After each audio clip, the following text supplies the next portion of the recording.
Welcome to the Corporate Treasury 101 podcast. In today's episode, we discuss fraud trends in 2024 with Baptiste COLLOT. Baptiste has a varied background, having co-founded Trustpair, a payment fraud prevention platform, and serving as its CEO.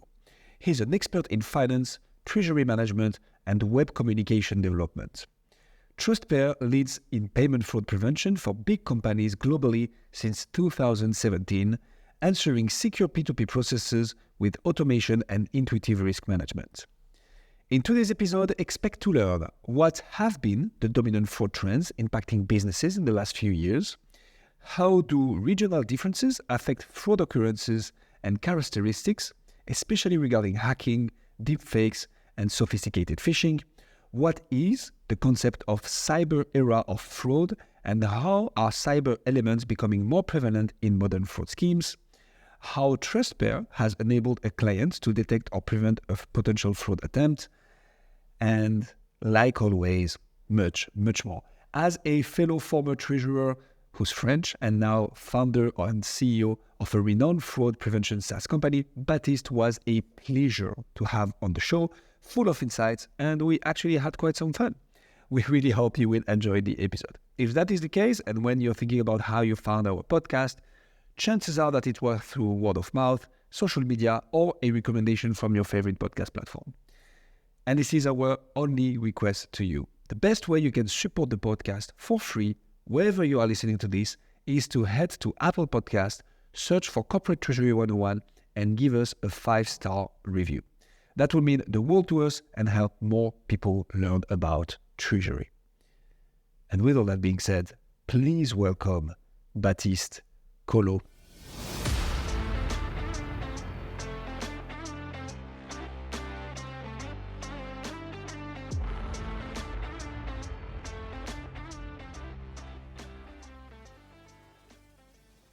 Baptiste, thank you so much for coming on the Corporate Treasury 101 podcast. Today, we are going to talk about the fraud trends in 2024, and to be victim of those fraud trends myself at a personal level, I'm very curious to jump into this episode. So maybe to begin with, what have been the dominant fraud trends impacting businesses in the last few years? What have you seen yourself and at Trustpair? Yes, well, fraud have been really booming over the last years. I think it's not a surprise for anybody. We all see frauds attempts making the headlines of all the news. And the big trends that we found over the last year is that, especially in the US, 96% of US businesses have been targeted by, or been hit by fraud actually last year. And what is impressive is not this number, but the evolution over a year, because it's like a 76% of evolution over a year, from roughly 50 or 60% to 96%. That is really the most crazy rise that you can probably have in this kind of threat. And so the main trend behind this is the rise of AI in the fraud schemes, and I'm sure that you probably expected AI coming in this topic, but really it went very fast. But really, fraud. We moved a couple of years ago from a very manual fraud scheme where you had some fraudster trying to understand how a company works, etc., doing some intel over a couple of weeks or months until doing one very well-organized attack. But today, fraudsters are just using very high-tech means to proceed to their fraud attempts, and that's how they can do it at scale, basically. And so that's how you get more than 80% of fraud involving cyber attacks in the attempts. And this is very impressive. I mean, the numbers are completely crazy. So I understand that with the rise of AI, you can indeed, like, it's not only automation anymore, it's like diversity of fraud attempts and like the type of things you can do that just explode. But wouldn't you expect that people are just more ready for it as well? Isn't it what should be happening? Okay, the means to defraud are increasing, but so are the defense mechanism, no? Cool. Well, it's always one thing. The person who, the attack is, as always, one step in advance to defense. So clearly the reason why fraud exploded is because the defense is not here yet. And because typically while all the corporate world was fighting with manual means, well, there is a strong difference between the weapon used by a fraudster and the defense line, which is basically manual controls and callbacks when it comes to this kind of vendor payment fraud. And so, of course, the defense is not at the right level in the corporate world, but the means to defend are here. I mean, this is why we exist with Trustpair for 6 years now, and this is how we help corporate to be always at the top of the game in terms of fraud prevention. So yes, they could, but it's long time. You need some education on the long term too, and the adoption of technology to make sure that you can really prevent this kind of fraud. So the 96% is really crazy because at a personal level, I'm now in France. I don't know what's going on, but you receive all those calls saying like, hey, your electricity provider is having something like discount kind of whatsoever, and I need to call back. And you can imagine that this is basically a fraud attempt.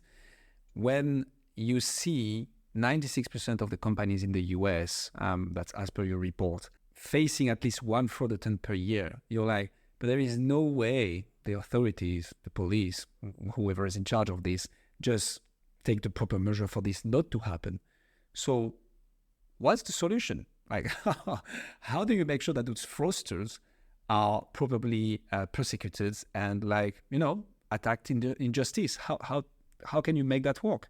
Well, I don't think that you can really manage this because this is a global threat, meaning that you try to and of course, at the national level and international level, you have some rules, fights, coordination to try to, ensure that these criminal networks cannot operate. But at the end, you look at what happened over the last decades. Criminal organizations have been more and more powerful because they use more and more digital means, meaning that for me, the question is really how you can prevent this threat at your level, being a corporate, being a financial institution, how you make sure that you prevent this with the right process, with the right operation, with the right tools.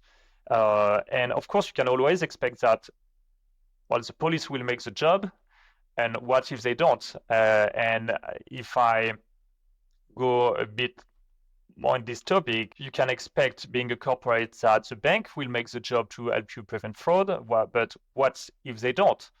And so at the end, this is your own responsibility, because when it comes to vendor payment fraud, there is always a theft of identity.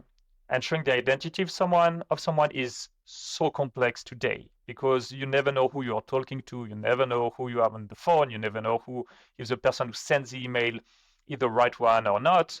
You never know if the person who will onboard on your website or on your platform is the one that you expect. So how can you manage this? At the end, this is just an issue related with data. Vendor payment fraud is an issue 100% related with the accuracy of the data that you're managing your systems. And at the end, this payment part is, just a technical piece. The whole question is how you are sure that the data that will be used in for a payment is correct. You never sue the post office for sending a letter to the wrong address if you just put the wrong address on the letter, right? Well, with payments, this is exactly the same. Like banks are just like the post, and they move a payment from one bank to another, but you have the responsibility to put the right address or the right bank account in that case in the order. Yeah, you cannot blame the middleman, unfortunately. That makes sense. So do you see, maybe a bit of a stupid question, but do you see differences between countries or maybe regions? For instance, are the kind and the numbers of fraud attempts in the US versus, I don't know, Europe or APAC or any other part of the world different? Like, do you see a difference in numbers, but also a difference in ways frauds are conducted? Well, honestly, I think that you always target the company that are fraudster try to make the job the most easy for them. So they go where the money is. The money is, Makes sense. So at the end, we see that fraud schemes, because they are so automated today, are completely global. We see some needs everywhere in any countries where you have high volume of money. And on our side, we are really focused on corporate fraud, meaning that we clearly see that any large companies have this issue anywhere they are over the globe. And so this is a global threat. This is a global market for this criminal organization. And so they play it exactly as a classic business for them. So if the business is global, well, they will play globally as well. And today, probably that a few years ago, it was more complex because again, you had to be very specific when they targeted organization. But today, you can speak any language, the language that you want, with an AI in the middle. So both orally, writtenly, etc. This is language is not a blocker anymore. Well, it was, and so that makes it much more easier and push for globalization for fraudster. So tell us a bit more about those kind of fraud concepts, because in your white paper you cover quite some, and I learned a lot reading it because I was like, oh, that's interesting. I didn't even know that was possible. So Baptiste, can you walk us through some fraud attempt concepts that you see eventually offer us a bit of a solution here as well? Like, what should we be doing to combat each of them? Well, again, just think about this. Fraud, when it comes to vendor payment frauds, is about data. So you can imagine all the possibilities that you could find a way, all the way that you could find to get your bank account or fraudulent bank account to be used in the context of a payment. So you will get, of course, a more general one today will be the vendor set of identity for a vendor. Typically, you receive an email or phone call or sometimes just an invoice that seems legit, but which is not, because the fraudster just took the identity of your vendor. They know super well the relation that you have with them. How they did that? Well, today, in the vast majority of the cases, there is cyber attack in the middle, meaning they will not attack the company directly, they will attack the vendor. So they will hack the vendor, usually email domain, and send an email that seems really legit because in the flow of the previous email, etc., with the right tone, having all the good context, etc., and you say, hey, by the way, Guillaume, we just changed the bank account, so the treasury team asked me to share you this new bank account, thank you, and jumping back to the previous topic. And so because the context is perfect, you might just believe it's okay, because it's really in the middle of a legit conversation. So that's why this is the most common fraud attempts that we see today, and which it is really hard to prevent, because the question is, okay, if I answer back, I trust the email, so I will answer back to the email, so maybe I will have to call, etc., etc. It seems easy to identify when you take it one by one, but when you consider a few people managing thousands or dozens of thousands of vendors, sometimes millions of individuals that need to be controlled, it's absolutely impossible, because it's like a wave of data that need to be controlled by a few individuals. That's really the main issue. So first, fraud scheme is really this one: vendor impersonification through email or phone call, usually. And then you have the classic one that can be used as well. It will be more hack in your own systems. We have seen that your client, you have a cyber attacks. You don't know which data has been modified or not, and so it's a big issue in this case as well. You never know if one day you will use a fraudulent bank account. You have the internal fraud, which is something that people don't like to talk about, but all the survey as well reveals that internal fraud is still something really important today.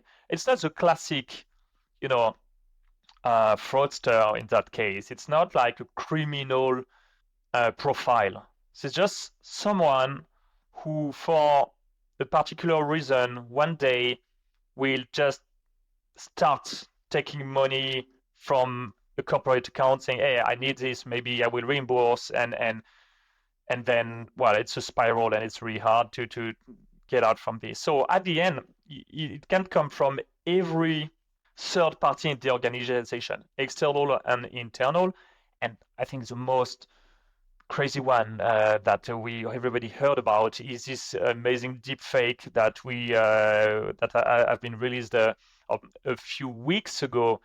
Fraudster used a video like a Zoom call, and while this person individual from the AP team was absolutely convinced that he was talking to all the legit people in the room, because it was a deep fake with video, voice, etc. So how can you just believe that you have 10 people in a room and they are all fake? It's crazy, but this is real, and the loss was pretty big, $25 million. Well, starts to be a pretty significant amount. So a lot to unpack here, and I love that. Not in the sense of that's amazing, but in the sense of that's so interesting, like that it's fascinating. Deepfakes, for the people who don't know, Baptiste, can you quickly explain what a deepfake is, and like just take a classic example of what a deepfake would be? Yes, a deepfake is a use of AI, generative AI, in the context of this kind of call or video. Basically, we could use deepfake here, and someone else could speak at my place, and the AI will produce the video and the audio and reproduce my voice. You can do this by using some sample of previous interviews, etc. So you will feed the AI with samples of video and audio, and well, at the end you get something very, very impressive in terms of result, and that makes it almost impossible to detect. Yeah, no, it's absolutely crazy. And I had a streamer talk about this. Like, now there are so many recordings of everybody on the internet, whatever you're doing. If you're like a minimum public, if you've put some pieces of content out there, you are at risk that a fraudster just tries to forge your identity and like records your voice, records a different text, calls your bank and say, hey, make me a wire transfer to this bank account. And eventually that can happen. So there are additional kind of line of defenses that have been put in place by people, but it's absolutely crazy.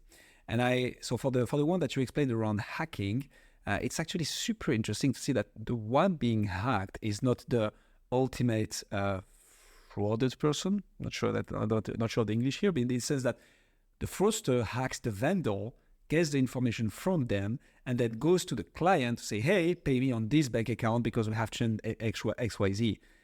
So it's not even only your lines of defense that are at risk, but you need to make sure that the people you work with have a decent amount level of fraud prevention. Otherwise, you might just get this kind of request and you'll be like, yeah, sure. I think it's really about that. Fraud was very manual. Today, fraud has to be considered almost as a cyber risk. So you need to check all the vendors that you're working with, of course, and it's part of a more global cyber risk prevention policy in the company. And this is where usually the question is, well, we managed this for years, so we had a few fraud attacks, and it's okay. We train our team. Until now, we succeeded in blocking this fraud attempt, so we should be okay. And this is really the question about, are really people aware of what is happening outside, and that they are probably not the right perception of the evolution of the threat that has been really evolving super fast over the last years. And so the defense I will provide is not adapted at all, or was adapted a few years ago. This is usually the discussion that we have with them. Well, you have a great process. I mean, your internal audit team did a great job, or you did a great job. Everything is perfectly written in a fraud prevention policy, etc. Well, we all know that any process is usually well designed when it comes to security, but the breach comes from all the human, and usually it is a human, even if technology is involved, because one time the process could not be respected. And this is a the events that you want to prevent. Of course, every day your team is aware, your team will make the control that is expected, etc. But one day you have some holidays, people moving, taking some time off, etc. You have some turnover in the team. People are not trained to the new process. You have some time where you periods where you will have a lot of works, and so you won't have the same level of presence, or awareness about these kind of threats. So, and this is where you will not be able to respect the process, and that you won't have the right focus, and that you will eventually get this fraud happen and get a loss at the company level, and probably at the individual level as well, because the impact is much more important than just the bottom line of the company. So, Baptiste, the $1 million question here is, what do you do about it? Like, what's the solution then? If the proper process cannot be respected exactly as you said, right? It's because it's an exceptional situation, but that's when it happens. So what are the solutions? What can you do? So maybe you can walk us through a bit what you do at Trustpair, but like, how do you combat that? What is important is start with the beginning. Usually when you discuss fraud prevention, the way corporates think about it is, okay, my bank will have my back. Historically, it was the main thing that, yes, my bank has some fraud prevention tools, etc., and so they might have my back. Okay, that's one point. The second is we have great process and we keep training our team on this process. And this is where I think people keep focusing on this, even when you go to trade shows, etc. Hey, fraud prevention, train your team, repeat the same thing. And we know that it's not because you repeat a message that the message is well understood or is well adapted to the person who will receive it. And so that's where it's really important to consider fraud not only as like, here is a fraud prevention policy, but how you will manage this at an individual level, how you will manage the cases where the process cannot be respected. Let me be more specific. I really believe that today, if you consider fraud prevention, you have two layers. You have the layer of the team, so you need to train people. This is absolutely key, because at the end you have people in the organization. People is always where the fraud comes in. And because we are all human, so you can try to do your best. One day you have a weakness, and this is where you need to be backed. And this is where the second layer is really the technology. And you need to make sure that technology support the human and human support the technology. And I think this is really, in terms of fraud prevention, I really like this idea of both zero trust, which means that you must not trust any data that is coming from anywhere, and you need to challenge this data. And both, you need to be much more individual focused when it comes to technology. Make sure that every individual can be backed by a technology, but as well that if there is a threat, they know how to react and they know where to react and using the technology. So in terms of vendor payment fraud prevention, if you consider what happens, at the end there is a payment. And usually and historically, Treasury had the responsibility of the security of vendor of payments, any kind of payment. And that's why today, when we speak about payment fraud, Treasurer has always have the first to raise the hand, saying, hey, okay, this is my topic. But they inherit from data they are not in charge of controlling. And this is the reality. If you take a global procure-to-pay process, you have the vendor onboarding, then the procurement team or vendor onboarding teams will be involved in this. So a lot of data will be collected at this stage. Then you will have some AP where you might have the vendor master data stored in an ERP with other thousands of vendors or dozens of thousands of vendors. And then when AP will prepare the payments, Treasury will have the responsibility to push this payment to the banks. So a lot of people are involved in this process. And if you want to prevent fraud, you need to consider everybody. You won't prevent fraud just by building a wall at the end of the process. You need to make sure that you will have different layers of controls of this data to make sure that the process is respected and to make sure that the data that you are using at each step of this process is legit and accurate over time. Wow. Love that. I was going to ask you, but how do we train people? I think that's pretty much it. It's like considering the whole chain. It's not just a responsibility of one person.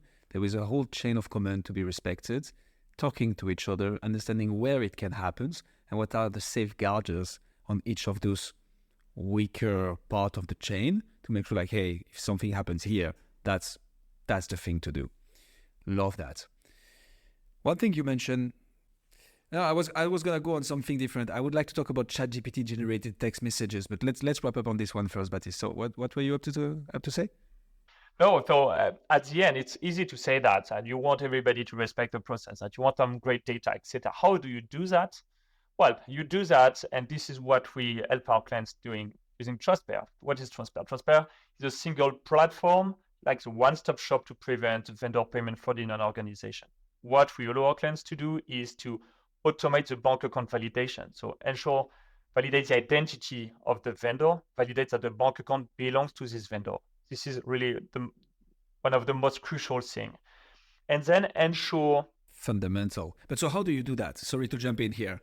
How do you do that, Baptiste? Like if the fraudster is using a fake email address from the domain of the vendor, if it's in the flow, why can Trustpair do it where a treasurer, say, cannot? How do you do that? Well, basically, we don't trust the data coming from our clients. So we don't trust, so we don't really care where he got his data from. And what... But it's in the name, Baptiste, Trustpair. Yes, but our mission is to make sure that we can bring back this trust in this process. And we help our clients to bring back to build back, reinforce the trust they have with their vendor and their data. Because if you are suspicious with everybody, well, it starts to be hard to get like good relationships on a daily basis. So this is really our mission, how we help our clients to reinforce this trust by not spending too much time to doing these manual controls, but by delegating these controls to Trustpair. And so what we do, we're not doing any magic at Trustpair. We rely on data. And so the data that we use basically to confirm a bank account is we will get information from external data sources to confirm the identity of a vendor. So really ensuring that this is a legit vendor or company is the first important thing. We'll do the same about the bank account, and then we'll go directly to external data sources, to banks, basically, to make sure that this bank account belongs to a company. So we really go to the freshest source of data when it comes to bank account validation. The question is, how do you do when there is no data source? When there is no data source, we have what we call the Trustpair network. Trustpair network is all the vendors that we got from our clients that we onboarded over time, and that we keep onboarding on a daily basis, where we will make sure that we can validate the identity, and we will validate that bank account belongs to a vendor by reaching out directly to the vendor with several steps of tech identity verification, avoiding scams, etc., etc. Basically, what a treasury department could try to do just with its own means, low tech means, so meaning an email, a phone call, etc. Well, we will bring this process to the next level with a lot of tech and security to make sure that at the end, the bank account belongs to the vendor. And third part, which is highly important, you can't always have an answer. And if you get like someone saying, yeah, I will manage 100% of your cases, it will be a complete lie. I mean, it's impossible to reach out to anybody on this planet, etc. So you need to, and this is where technology backs the human and where there is a great complementarity between the user, so the person trying to manage this control, and the platform, because we provide all the intelligence that we have and we collected to our client, even if we are not able to tell him 100% that this bank account belongs or does not belong to a vendor. And this is where human has a key. In terms of security, you don't want the human to make 100% of the control. You want him to be very focused and understand when there is a risk. We will be able to manage this risk. We have the right information. We have the right report, the right alert, real-time alert, and the ability to manage this and to get 100% of the controls in the radar, and not like controls that can be done by one individual in the organization which is the one that will lead to a fraud at the end, if it makes sense. 100%. And I like that transparency and honesty, to be honest. It's very good to be able to say, look, we won't have the answer to 100% of the cases, but what you can be sure is that we will make all we can to get the answer to the remaining 0.5% of the cases where we don't have an answer straight away. But at least you'll be protected, and that makes a lot of sense. Exactly. Your question at the end is not to say, hey, I have automated 100% of my control. What you want to defend with your board is we are best in class in fraud prevention because we can manage both automation and what cannot be automated with the highest level of security. And this is it. There is always this trade-off in security. What can you automate? What can be automated, and how you can manage this securely. Talk to me about ChatGPT generated text messages. And that's not me trying to surf on buzzwords, but I pretty much liked this one. So what is that, and how do fraudsters use ChatGPT? I guess fraudsters use ChatGPT like anybody else, meaning you have a need and you ask ChatGPT to answer this need, basically. So, and when it comes to writing content, logical context with all the context, etc., makes a lot of sense to ask ChatGPT or any other alternative AI to say, hey, okay, give your brief and you say, hey, I want to target this company. I feed with all the emails. So basically, if you have the ability to hack an email address, you just download all the history of emails. You try to find who is the right person. You ask to ChatGPT to identify the right person and all the contacts involved in the email. And then we say, okay, what is the last conversation, etc., and build the next message and ingest the fact that we are changing our bank account now. I mean, it's so easy. Straightforward, right? Yeah, 100%. But it's stupidly easy. So, of course, people are going to do it.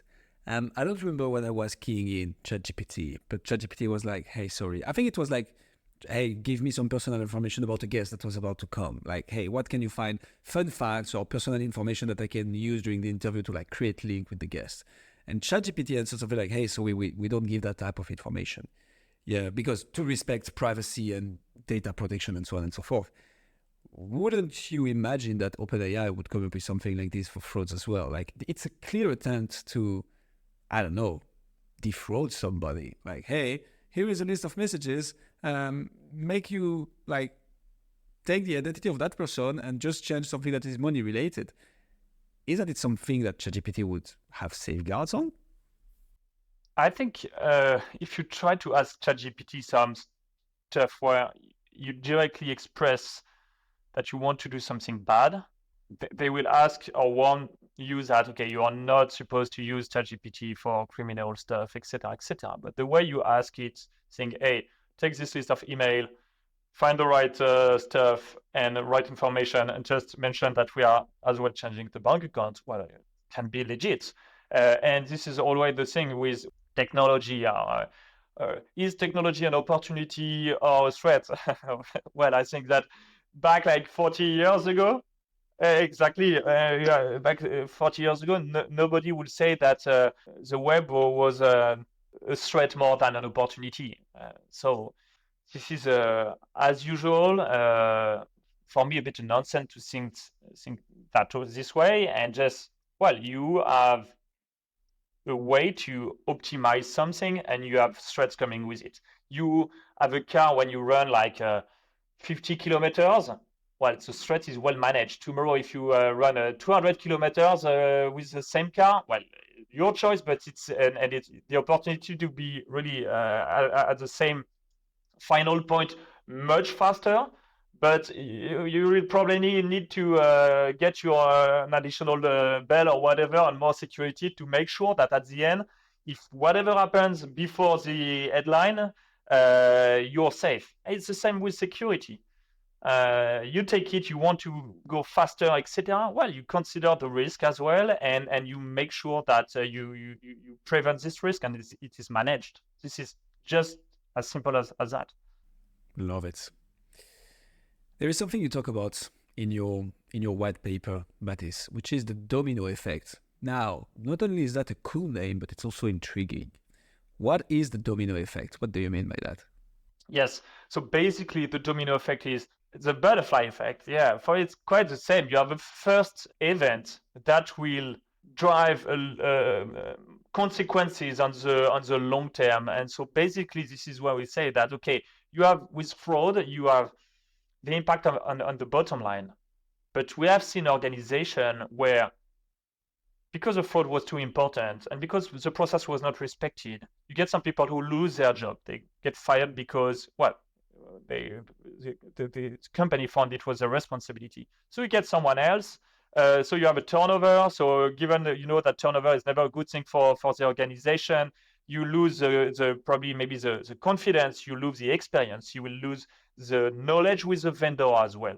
So it's like really you have a lot of effects at the end, and this is what we call the domino effect. Because let me give you a very concrete example that illustrate this very well. We have a client who have been hit by this fraud. It was a big European organization working with a big US organization. They know them very well. They have like dozens of millions of invoices in both sides each year. And well, the European one received an email asking to change the bank information.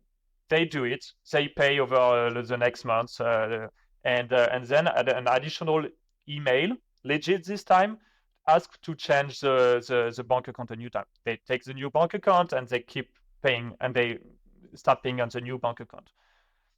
And everybody is doing the year closing, and a few months later, they come back saying, "Hey, you know what? You didn't pay us these invoices, etc." It was not a warning for them because there are a lot of money movement in both sides. So they just said, "Hey, these two invoices are missing." And they said, no, we paid you. We paid on this bank account. Yes, but this bank account is not our bank account. Yes, but we received an email from your email domain. So this is your responsibility because you are being hacked. You sent us an email. It was legit for us since this is the email that have always been used. And so no way we pay 2 times the same invoice. So there is a trial. And the trial is taking years before the settlement. And so this is how you get a real, very concrete impact on the relation between two, like a vendor and or supplier and a client. It's very concrete. And so at the end, you never know during years that you have like a multi-millions, dozen of million of bill that nobody knows who will take the loss at the end. And well, it's so concrete. This is really the domino effect. So this touches upon so many critical stuff. One of the questions I was going to ask you, Baptiste, is what are the main consequences of fraud? Because of course, you have the financial impact. Okay, it's money. But it's not only that. It's your reputation. And I think you just highlighted it perfectly. Like, something like that happens, of course, both parties will be like, hey, it's not my fault, it's yours. Hey, but no, it's not mine, it's yours. Or actually, there is a bit of a juridic void. I'm not sure that's the English version of it. But like, so all of a sudden the reputation is tarnished. You don't have that much of a good relationship with your vendor anymore.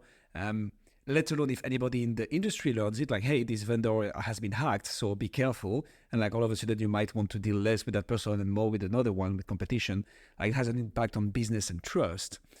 We had recently on the show Matt Cornwall, who has a crazy story. And he was talking about the effect. So he had 3 black swan events in a row, like in 6 months. One of them was a cyber attack.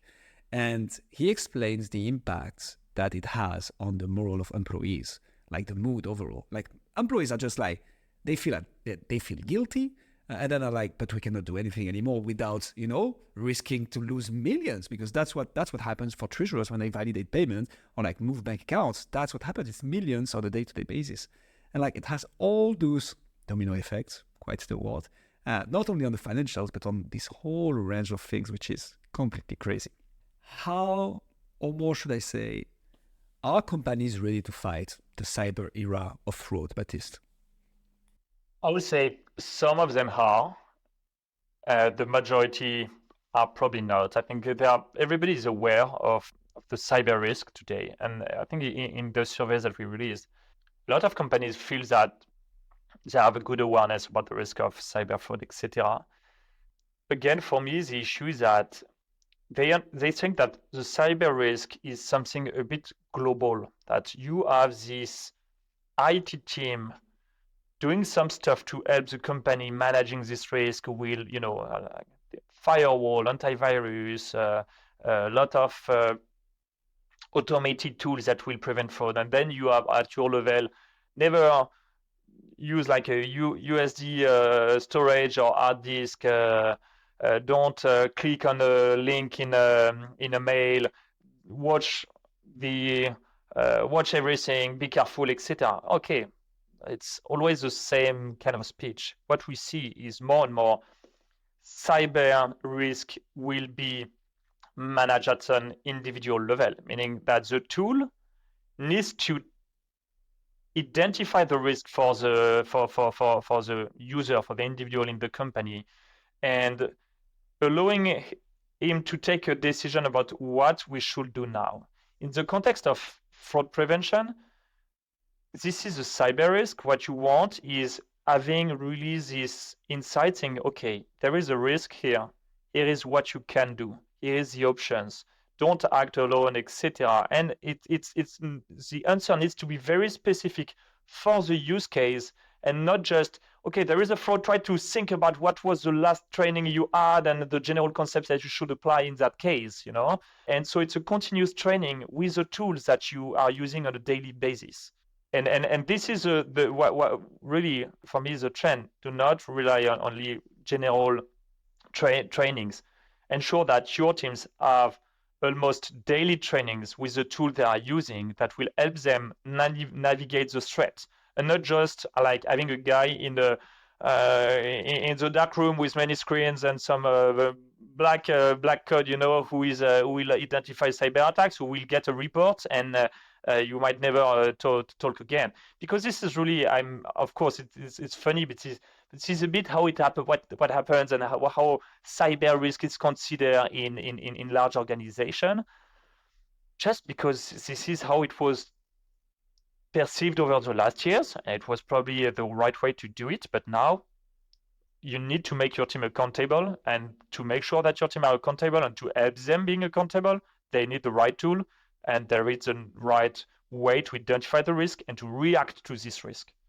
Because what you don't want to do is, hey, we have a risk, so we don't do anything. Oh, you need to pay, you need to act, you need to move, you need to keep moving. I think the worst thing today, if you believe you stand and you wait, you're dead, right? You're dead.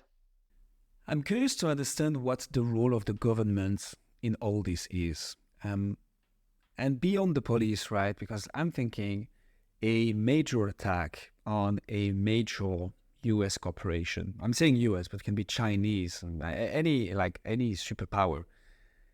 A major attack on one of those companies can have a massive impact, on more on a macro level, more on a geopolitical standpoint, because it could be like, hey, cyber attacks identified in Russia, I'm saying in the same country, but like via VPN, but actually routed through country France, just to say something, but actually originating from Philippines, whatever.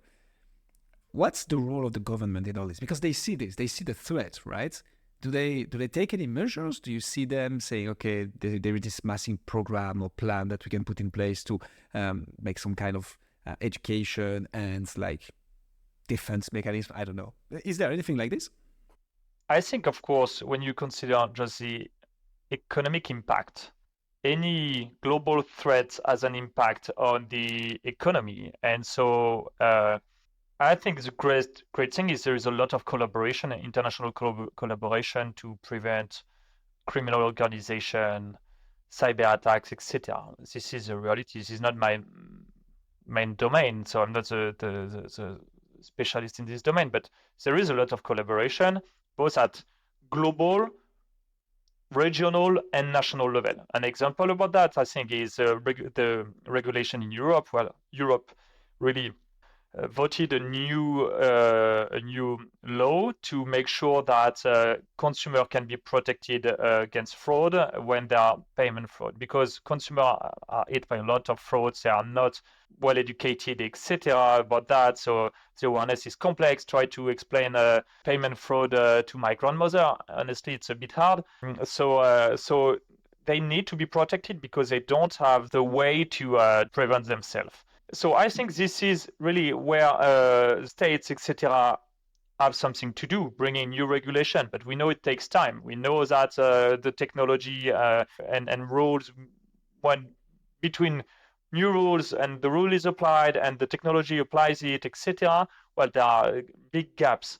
So I think that, of course, there is big collaboration at an international level, because at the end, big cyber attacks are a threat for the global economy. And if you want the economy going well, you don't want to be suspicious. You need trust. If there is no trust, there is no good business. And of course, then you might have the issues about geopolitical attacks, but this is a completely different topics. And I think this is probably not the same level and the same answers that might be that might be taken. And honestly, I have no expertise to give my words about on this one.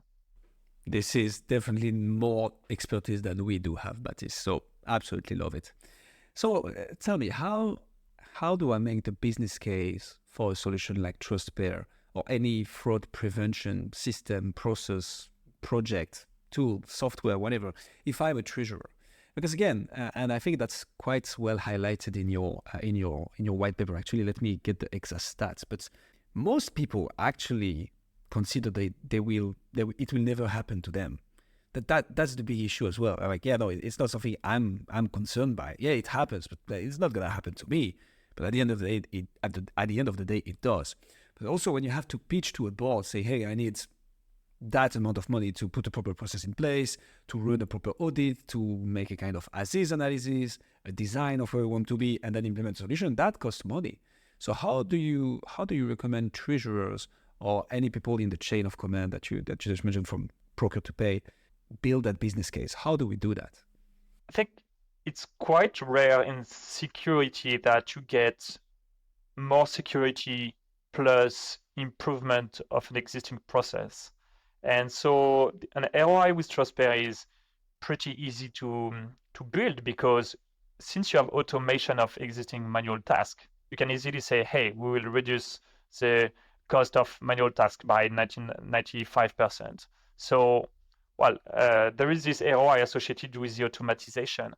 And then there is the ROI associated with the reduction of the risk, which is probably depending on the company, it can be more complicated to defend if the company itself says, hey, we have been so good in fraud prevention that we won't be hit. So you need to explain that there is a new threat, etc., etc. But I mean, just take the airlines. So big names have lost huge amounts of money, and any 95% of companies says we have been hit by fraud attempts last year. So the question is not if we will be hit, but when we will be hit, and will we be ready by that time? And as a CFO, what you don't want is to make the headlines, basically because your company lost a lot of money. So for a treasurer, I think what is really important is to consider the whole impact of these fraud prevention topics. And yes, it will involve different teams. The question is, what is the most important? Where do we start? Usually we see companies they want like something magic. I don't want to make any new manual controls anymore. And so I want something just perfect. Okay, this is your dreams, and we will try to match the maximum of your dreams and explain you how it works and what can be done and what can't be done. And just understand what is your process, where is the risk, where you should, what are the actions you can take immediately to manage this risk, and then understand what can be done on the long term, meaning sometimes, for example, you will start using Trustpair as a web app. Stop doing callbacks, emails, etc. You use the platform. Step 2 might be, okay, you want native integration in your ERP, in your treasury systems. And so, of course, it's when you get this kind of complete automation over the whole procure-to-pay chain, it's a more secure thing and process that you can get, but it takes more time, it costs more money.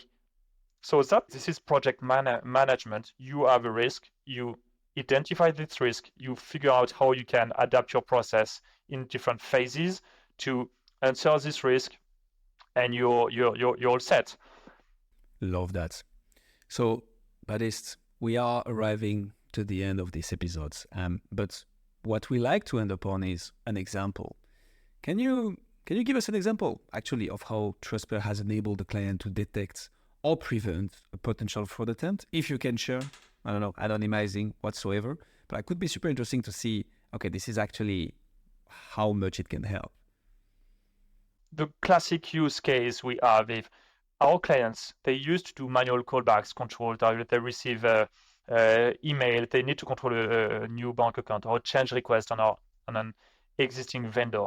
So they send the information through the web app or automatically through their procurement of ERP to Trustpair.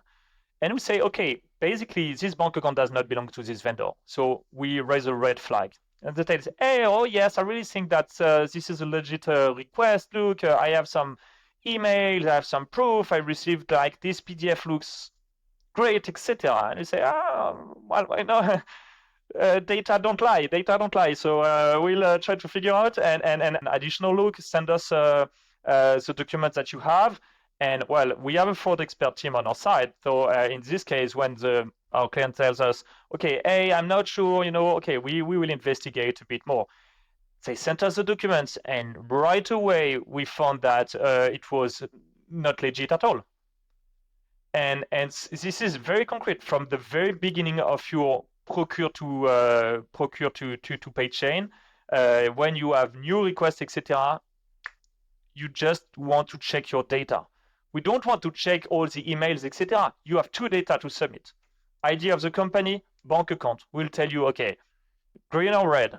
Do we identify a risk or not?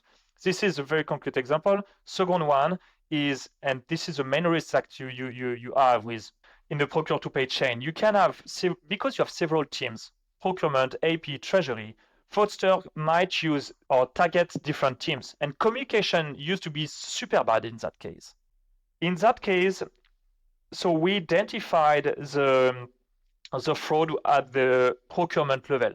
Basically, the vendor got the information directly from a vendor controlled within Trustpair, so it didn't push to in the ERP. But the AP received the email, took the information, put it in the ERP, and here, without doing a check, and here, well, we identified the fraud because we had the connection with the ERP, but and this is just where a process is not respected. And while the fraud was identified at the onboarding and procurement level, it was not considered at the AP level. So they were really lucky because basically we have the continuous monitoring of the vendor database on the ERP, so we blocked it. But if we will not have this implemented, because they didn't respect the process again, no, they will probably have paid this new bank account. This is key, collaboration between teams, etc. So you need one platform to make sure that your team are accountable with the process, your process is respected, your data is accurate from vendor onboarding, ERP, and treasury systems. And so the companies basically have you, and by you I mean Trustpair, not you personally, Baptiste, have Trustpair let them stop transactions within the ERP itself for the safety of money and the payments. So you can go as far as like just getting into the software, into the ERP, and say, no, this one doesn't pass until we have cleared it and we have made sure that it's not a fraud attempt. In this case, it was. Super interesting. Absolutely. We are the preferred partner of SAP in terms of fraud prevention. We provide native integration, for example, with SAP. We block vendors in SAP. We ensure we provide the right information to the team in charge of managing this vendor's database, and they will have the ability with a workflow to unlock this vendor if they wish to unlock it, to bypass Trustpair basically. But at least there is a workflow, and we have several people who will be involved in this. So of course, ensuring that this data is accurate within the process is absolutely key, because you can have several tools. If they don't speak to each other, well, at the end, you can just move from one tool to another. So integration is key. We make this integration really easy by developing native integration with the majority of the procure-to-pay tools from the procurement platform, ERPs, and treasury systems. And that make it so easy for our clients at the end, and very valuable. Wow. Baptiste, that was an absolute masterclass on fraud prevention. Really, really enjoyed it. Is there anything among the different topics we touched upon that we forgot to mention or that you'd like to add? I think we were pretty good. Thank you again for your time today. Very happy to have this discussion. I think awareness is the most important thing with this new kind of threat. And so congrats for making the treasury world more, being an advocate of all these new topics, and always happy to discuss fraud prevention or other treasury topics. Thank you for your time. Thank you so much, Baptiste. Speaking of which, if people want to know more about Trustpair, your solutions, or yourself even maybe, where should they go? Well, so we have operation both in Europe and in the US. So trustpair.com is the perfect contact, and happy to reach out on LinkedIn as well. Always happy to have a new discussion. We attend several trade shows in the US and in Europe. So happy to do this, and always welcome to, if they pass by New York, to come. Our office is in World Trade Center, 50th floor. So there is a great view and great coffee. Nice, not too bad. I'm going to hold you to this, Baptiste, if I ever come to New York. Thank you so much, Baptiste. Thank you, Guillaume. Have a great day.